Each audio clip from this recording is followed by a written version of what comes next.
Hi good evening ladies and gentleman, this is Vikas before you. आप सबका आज के सेशन में स्वागत है। आज का सेशन बड़ा इंपॉर्टेंट सेशन है। आज के सेशन में मैं चर्चा करने वाला हूँ एक ट्रिक पर, लेकिन इस ट्रिक को जानने के लिए आपको शुरू से अंत तक बने रहना है। मैं इस ट्रिक को लास्ट में बताऊंगा, लेकिन एक महत्वपूर्ण चीज आज के सेशन के बारे में बता दूं कि ये सेशन किसके लिए है। ये सेशन उन लोगों के लिए जिनकी इंग्लिश या तो वीक है या जिनको इंग्लिश से डर लगता है, यानी जिनकी इंग्लिश स्ट्रांग है, जिनको इंग्लिश से डर नहीं लगता है, वो इस सेशन को स्किप कर सकते हैं। तो चलिए बिना आपके समय को बर्बाद किए चलते हैं आज के सेशन की तरफ।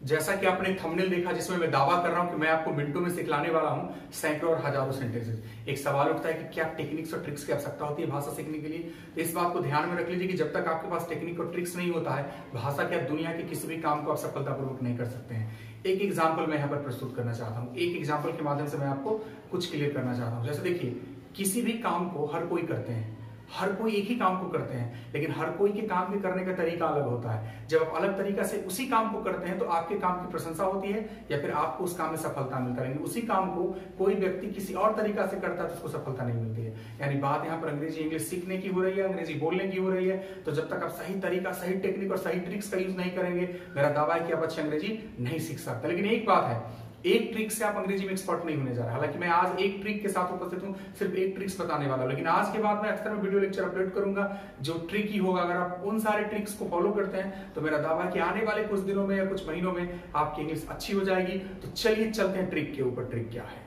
वर्ब के बारे में आपने बचपन से सुना है, वर्ब को पढ़ा है, नहीं पढ़ा है तो अभी जानना जरूरी है। एक सवाल उठेगा, वर्ब को क्यों जानना जरूरी है, वर्ब को क्यों पढ़ना जरूरी है।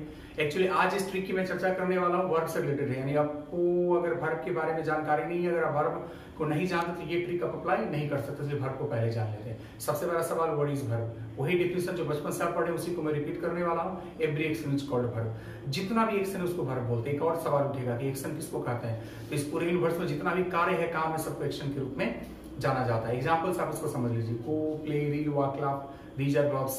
गो मिस जाना, प्ले मिस खेलना, लाफ मिस हंसना, रन मिस दौड़ना, ये सारे वर्ब्स के क्या है? एग्जांपल्स है। तो आज हमारा ट्रिक वर्ब के आसपास ही होने वाला, इसलिए वर्ब को आप जान ले। और आज जिस वर्ब के फॉर्म की हम चर्चा करें, एक्चुअली जब वर्ब की बात आती है तो उसके फॉर्म की भी बात आती है। वर्ब के 5 फॉर्म्स होते हैं नॉर्मली, जैसा कि आप जानते हैं। लेकिन आज हम जिस वर्ब के फॉर्म की चर्चा करने वाले, वर्ब का फर्स्ट फॉर्म होता है V1 होता है, गो, प्ले, रीड, वॉक। आपके पास वर्ब का अच्छा सा कलेक्शन होना चाहिए, जितना ज्यादा से ज्यादा हो सके। एक सवाल आपके मन में उठ सकता है कि वर्ब का कलेक्शन कहां से आएगा और वर्ब कितने होते हैं। तो वर्ब का कलेक्शन आप अपने आसपास होने वाली घटनाओं को देख करके उससे भी कलेक्ट कर सकते हैं या फिर डिक्शनरी और बुक की मदद ले सकते हैं। एक सवाल होता है कि वर्ब कितने होते हैं, तो इसका कोई एग्जैक्ट काउंटिंग नहीं है। एक अनुमान है कि लगभग 60,000 से लेकर के 1 लाख के आसपास वर्ब है। लेकिन आज आपको 1 लाख और 60,000 वर्ब को एक्यूमुलेट करने की आवश्यकता नहीं। हालांकि आप अगर करेंगे तो सारा वर्ब जो है सेंटेंस के रूप में जरूर तब्दील हो जाएगा, लेकिन उतने की आवश्यकता नहीं। आप अपने आवश्यकता के अनुसार वर्ब को ही कलेक्ट करें। तो कुछ वर्ब को आप कलेक्ट कर ले और मैं कुछ वर्ब के माध्यम से एग्जांपल समझाता हूं। तो चलिए उस ट्रिक को देखते हैं। वो घड़ी अब आ ही रही है जिसका आपको इंतजार है, उतने देर से आप इस लेक्चर को सुन रहे हैं। तो मैं दिखाता हूं कि कैसे सारे शब्द को, जो खास करके वर्ब है, बस सेकंडों में, मिनटों में मैं इसे सेंटेंसेस में तब। वो घड़ी अब आ गई है जब मैं आपको ट्रिक बताने वाला हूं और अभी सेकंडों में आप हजारों और सैकड़ों सेंटेंसेस को बनाना सीख जाएंगे, बोलना और लिखना दोनों।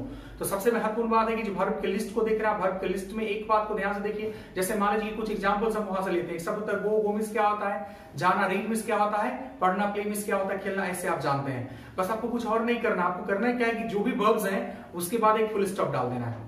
जैसे ही आप गो के बाद या प्ले के बाद या रीड के बाद या फिर लाफ के बाद फुल स्टॉप देंगे, वो अब जो वर्ब्स था, अब वो वर्ड्स नहीं रह गया, अब वो एक सेंटेंस में तब्दील हो गया। यानी गो बिना फुल स्टॉप का है, उसका मतलब होता था जाना, और जैसे ही गो के बाद आपने फुल स्टॉप लगाया उसका मतलब हो गया जाओ। ईट के बाद अगर आपने फुल स्टॉप लगाया, ईट का मतलब होता है खाना। ईट के बाद जैसे ही आपने फुल स्टॉप लगाया कि उसका मतलब हो जाता है खाओ। कम मतलब होता आना, कम के बाद जैसे ही आप फुल स्टॉप लगाते हैं उसका मतलब होता आओ। दोस्तों ऐसे सेंटेंसेस आपको दैनिक जीवन में यूज करने पड़ते हैं, लेकिन आपको पता नहीं होता कि आप ऐसे सेंटेंसेस को कैसे यूज करें। ये जिस सेंटेंस की मैं आज चर्चा कर रहा हूं, go, play, read, walk, laugh, full stop देने के बाद जो वर्ड्स यानी वर्ब जो सेंटेंस में तब्दील होते हैं, ये जो सेंटेंस है, ये जिस कैटेगरी से बिलोंग करता है उस कैटेगरी का नाम होता है इंपरेटिव सेंटेंस। यानी इंपरेटिव सेंटेंस सबसे इजीएस्ट सेंटेंस के रूप में माना जाता है। इसमें वर्ब के फर्स्ट फॉर्म का यूज किया जाता है। आप देख रहे हैं, जब भी आपको आज के बाद बोलना और लिखना पड़े, जाओ, पढ़ो, हंसो, खाओ, तो आप बड़ी आसानी से गो, प्ले, रीड, वॉक, लाफ बोल सकते हैं। और बोलने में आपको फुल स्टॉप की आवश्यकता नहीं होती है। तो आप जितना से जितना वर्ब्स को कलेक्ट कर सकते हैं उतने वर्ब को कलेक्ट कीजिए, उसके बाद एक फुल स्टॉप दीजिए और वो सेंटेंस आपका बन जाता। लेकिन महत्वपूर्ण बात क्या, एक ट्रिक से आपको इंग्लिश बोलने आ जाएगी ये संभव नहीं है। ऐसे ही मैं अनेक ट्रिक के साथ आपके सामने उपस्थित होने वाला हूं। आने वाली क्लासेस में मैं कई ट्रिक्स आपको दूंगा। अगर उन सारे ट्रिक्स को फॉलो करते हैं और उसको एक डायरी में मेंटेन करते चलते, तो मेरा दावा है कि आने वाले समय में कुछ दिनों में या कुछ महीनों में आपकी अंग्रेजी अच्छी हो जाएगी और आप अंग्रेजी लिखना बोलना जरूर सीख जाएंगे। इसलिए दोस्तों आज के लिए दीजिए विकास कुमार को इजाजत, फिर मिलते हैं अगले सेशन में कुछ नई चीजों के साथ। तब तक के लिए बाय।